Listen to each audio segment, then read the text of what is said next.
¿Qué tal, chicos? ¿Cómo les va? Bueno, acá estamos reunidos para una nueva clase. El tema de esta clase va a ser tejido conectivo o tejido conjuntivo, pero son sinónimos. La palabra viene del latín, del textus connectivus. Muy bien. En histología, que es la ciencia que estudia los tejidos, el tejido conectivo o conjuntivo es un conjunto heterogéneo de tejidos orgánicos que comparten un origen común a partir del mesénquima embrionario originado. Y esto es a partir del mesodermo. Los tejidos conjuntivos cumplen la función primordial de sostén. Son tejidos de sostén e integración sistémica de todo el organismo. El tejido conectivo participa en la cohesión y también en la separación de los diferentes elementos tisulares que componen los órganos y los sistemas de nuestro organismo. Y también se convierte en un medio logístico a través del cual se distribuyen las estructuras vasculonerviosas, las estructuras vasculonerviosas. Con un criterio morfofuncional, es decir, teniendo en cuenta la morfología, o sea, el estudio de las formas y funcional, el funcionamiento de la fisiología de los tejidos conectivos o conjuntivos se dividen en dos grandes grupos. Están los tejidos conjuntivos no especializados y los tejidos conjuntivos especializados.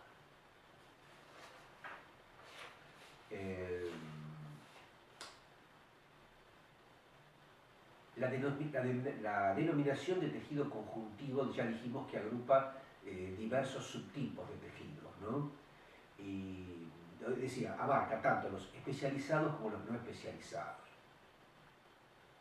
Al tejido conectivo no especializado se le dice que es el tejido conjuntivo propiamente dicho. El tejido conjuntivo propiamente dicho es un tipo de tejido conectivo ubicuo y de función más general, menos diferenciado desde el punto de vista histomorfológico que el otro, ¿no? Entonces, los tejidos conjuntivos los podemos clasificar en no especializados y especializados, repito nuevamente.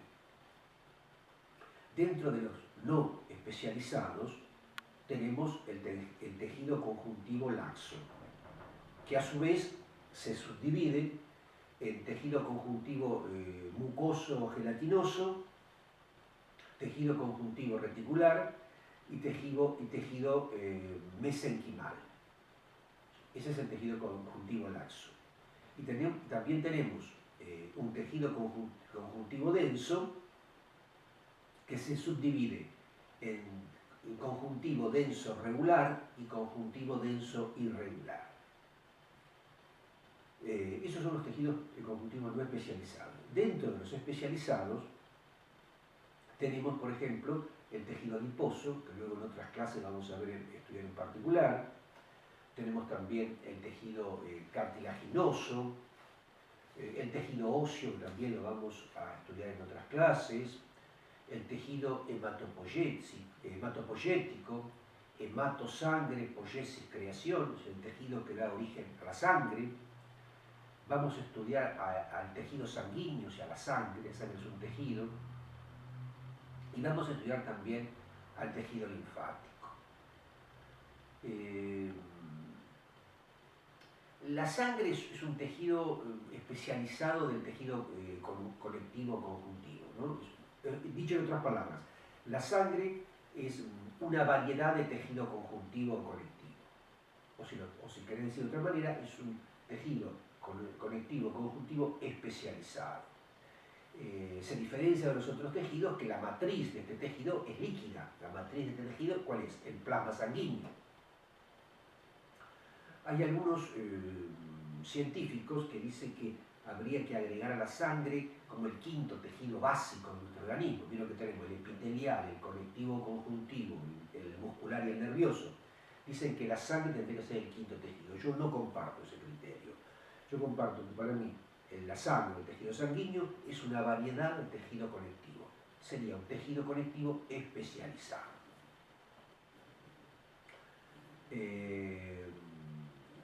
También tenemos que hablar un poquito del mesénquima, que es el origen de estos tejidos, ¿verdad? El mesénquima embrionario, es el conjunto de tejidos mesenquimales del embrión, como su nombre lo indica. El tejido mesenquimal es el tejido conectivo del organismo embrionario, ¿no? Independientemente de su origen. Y repito nuevamente, se considera que, como dijimos en la definición al principio de la clase, se considera que los tejidos conjuntivos embrionarios tienen origen en el mesodermo, es decir, todos los tejidos conectivos parten desde el mesodermo. Con el desarrollo embrionario y luego con el desarrollo fetal, ese tejido mesenquimal va madurando y se va diferenciando. No solo hacia los diferentes tipos de tejido conjuntivo, es decir, laxo, denso, adiposo, cartilaginoso, óseo, hematopoyético y sanguíneo, sino también se va diferenciando hacia el tejido muscular. De esta forma, múltiples estructuras parten de la diferenciación del mesénquima. Miren qué importante que es el mesénquima, ¿no? No solamente es importante para el tejido conectivo, sino también para el tejido muscular.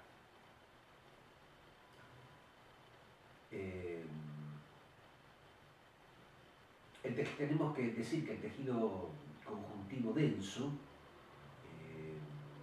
hay fibras colágenas y se observan fibroblastos y fibrocitos, ¿no? Y también tenemos que decir que la síntesis, existen 15 tipos de las cuales de colágeno. El colágeno tipo 1 es el más abundante. Las fibras que componen este tejido conjuntivo denso son, a simple vista o al natural, son de color blanquecino. Y estas fibras colágenas son sintetizadas por distintas células de nuestro organismo. Una de ellas los fibroblastos, otras son los osteoblastos, otras son los odontoblastos, otras los condroblastos y también las células musculares lisas. Bueno, entonces repetimos lo que dijimos hace un rato. El tejido conjuntivo denso, ya también dicen modelado o regular, se forma por el ordenamiento paralelo de las fibras colágenas. Entre esas fibras colágenas se observan fibroblastos y también se observan fibrocitos, que se disponen en paralelo a esas fibras colágenas. Las fibras colágenas son las más abundantes y gruesas del tejido conectivo. Y ya no voy a repetir de nuevo que la más importante es la fibra colágena tipo 1, ¿no? Que es de color blanquecino y donde se sintetiza.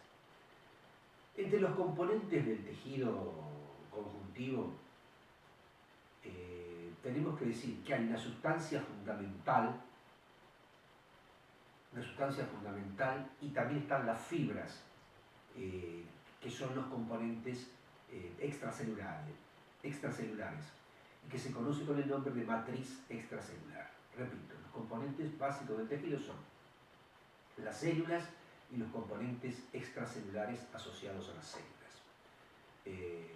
Está la sustancia fundamental y las fibras, que son los componentes extracelulares, que se conocen como matriz extracelular. Hablamos de una sustancia fundamental que hay en los tejidos, ¿verdad? Esta sustancia fundamental es un material translúcido que está muy hidratado y que tiene una consistencia gelatinosa, en el cual en esa gelatina están inmersas numerosas células y fibras tisulares. Y junto hay otros componentes en esa solución. La fase acuosa de la sustancia fundamental actúa como si fuera un solvente que permite el intercambio de metabolitos, es decir, de los nutrientes y sus desechos. ¿De quiénes son estos productos? De una célula a través de un espacio intersticial. Las características fisicoquímicas de esta sustancia fundamental están dadas por su composición biológica. ¿Qué hay ahí adentro? ¿Qué hay ahí dentro?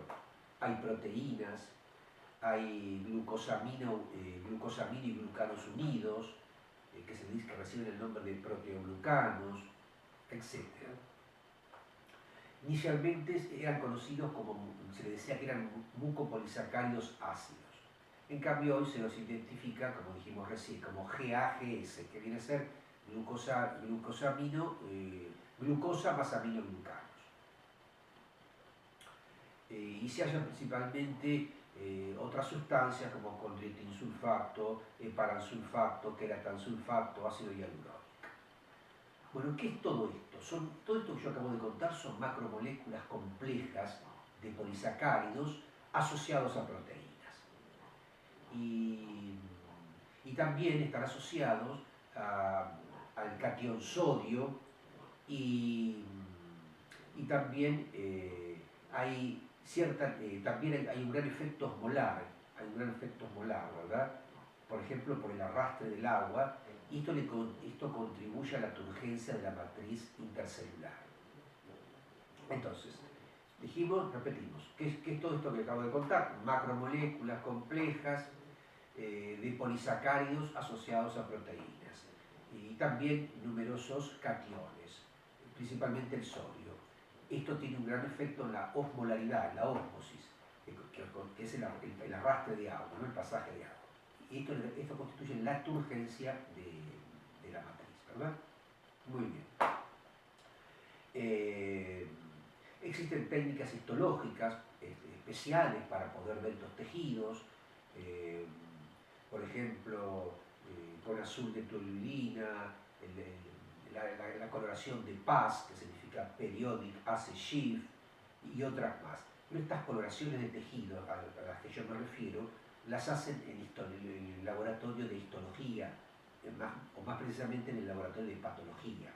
Ahí sí, los patólogos hacen tinción, tiñen los preparados para poder verlos al microscopio. Otros componentes asociados, hay también otras glucoproteínas, o sea, azúcar más proteínas que le dan adhesión a esta sustancia fundamental. Hay fibronectina, laminina, trombospondina, integrinas, o sea, muchísimas son las sustancias químicas. Y también hay productos de excreción celular, como hormonas, factores de crecimiento, etcétera, etcétera, etcétera. O sea que son muchas sustancias químicas que forman esta sustancia fundamental del tejido conectivo. Y dijimos también que además del tejido conectivo estaban las fibras. Ahora, hay distintos tipos de fibras, no son todas las fibras iguales, chicos. Por ejemplo, hay fibras proteicas, ¿no? Fibras proteicas que las podemos encontrar en el músculo liso, en las células mesoteliales y también en las células epiteliales.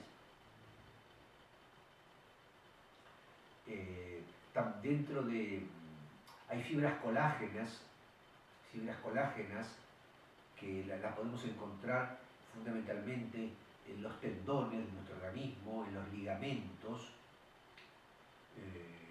Hay fibras elásticas, como las fibras elásticas tienen dos proteínas, una elastina y otra la fibrilina, ¿no? ¿Y dónde encontramos fibras elásticas de este tipo? En la tráquea, en las cuerdas vocales, claro, tiene que haber elasticidad, no puede ser rígido, ¿verdad? En los vasos sanguíneos, en la aorta, entonces esa elasticidad se la dan esas fibras elásticas del tejido conectivo. Yo trato siempre de asociar lo que estoy dando con el cuerpo humano, ¿no? Para ver en qué lugar se encuentra.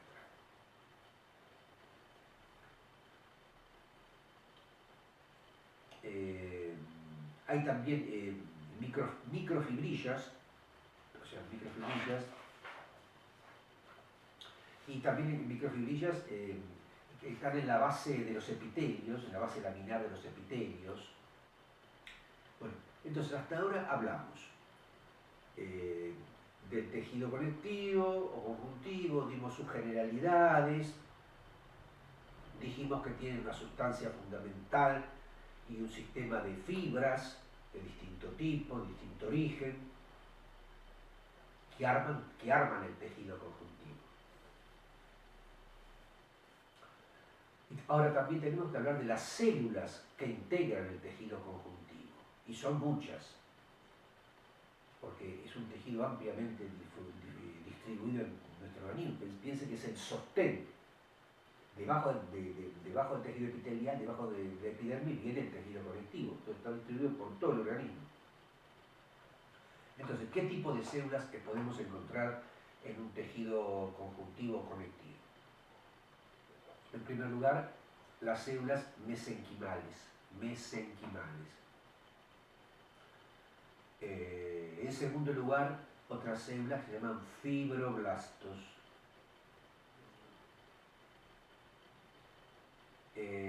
Otras células que se llaman adipocitos o células adiposas.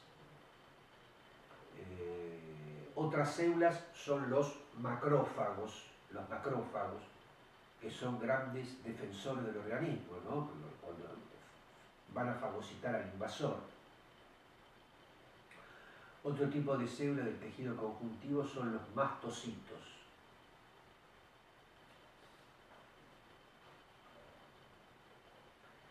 Y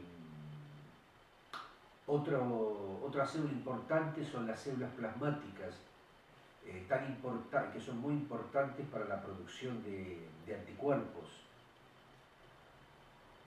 Otras células son las células reticulares. Otras células muy importantes son los glóbulos blancos o leucocitos, que forman parte son los componentes celulares de nuestro sistema inmune. Es decir, los glóbulos blancos y los macrófagos actúan sincronizadamente.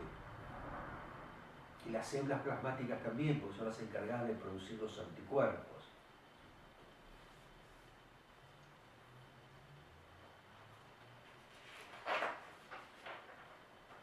Y también dijimos en la clasificación que había un tejido conjuntivo laxo. El tejido conjuntivo laxo se subdivide en varios tejidos. Repito, el tejido conjuntivo laxo se subdivide en varios tejidos. Uno de ellos es el tejido conjuntivo mucoso, ¿no? ¿Dónde encontramos tejido conjuntivo mucoso? Fundamentalmente, ¿saben dónde? En el cordón umbilical. El cordón umbilical. También tenemos tejido conjuntivo reticular. ¿Dónde encontramos este tejido? En los ganglios linfáticos y en el timo. También hay un tejido mesenquimal. ¿Dónde lo encontramos? En el mesénquima embrionario. Y también hay un tejido conjuntivo denso o fibroso, que también se subdivide. Una de esas subdivisiones es la del tejido conjuntivo denso regular. ¿Dónde encontramos este tejido? En los tendones, en la aponeurosis, en los ligamentos. Y también tenemos un tejido conjuntivo denso irregular. ¿Dónde tenemos este tejido denso irregular? En el hígado, en los ganglios linfáticos, en el riñón, en el intestino delgado, en la dermis. Muy bien. Básicamente este tejido forma parte de la cápsula de todos los órganos, con excepción del páncreas, que es en realidad tejido conjuntivo laso, pero el resto está presente en todas.